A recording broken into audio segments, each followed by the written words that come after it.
بسم اللہ الرحمن الرحیم۔ مولا علی کے وہ صحابہ جن کا نام نہیں لیا جاتا مغفیر ہم یہاں کر رہے ہیں۔ مولا علی کے ایک صحابی عفیف بن ابی عفیف، ایک صحابی عفیف بن ابی عفیف، دوسرے صحابی حبیب ابن ابی ثابت، مولا علی کے تیسرے صحابی حارث بن حمام نخعی، نخعی قبیلہ مالک اشتر بھی اس سے تھے، حارث بن حمام نخعی۔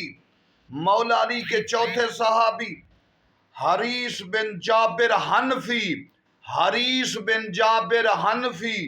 مولا علی کے چوتھے صحابی حارث بن شہاب تائی، حارث بن شہاب تائی، عفیف بن ابی عفیف، حبیب بن ابی ثابت، حارث بن حمام نخعی، حارث بن جابر حنفی، حارث بن شہاب تائی، یہ مولا کے صحابی ہیں۔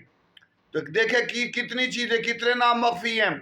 اچھے تمام نام اس وقت ظاہر ہوں گے جب میرے مولا امام زمانہ آئیں گے۔ مولا علی کے اصحاب باقی ائمہ کے اصحاب ہیں، ان کی پاک اولادیں ہیں، ان کے نیک بچے ہیں، ان کی عظیم نسل ہے، ان کی عظیم صلب سے جو جو تاریخ چھپاتی گئی مہدی آقا ظاہر کر کے کائنات کو کائنات میں ہاشمی و سادات اہل بیت کی اور ان کے وفاداروں کی تمام اچھائیاں مہدی آقا کی وجہ سے کائنات میں نظر آئیں گی۔ والسلام علیکم ورحمۃ اللہ وبرکاتہ۔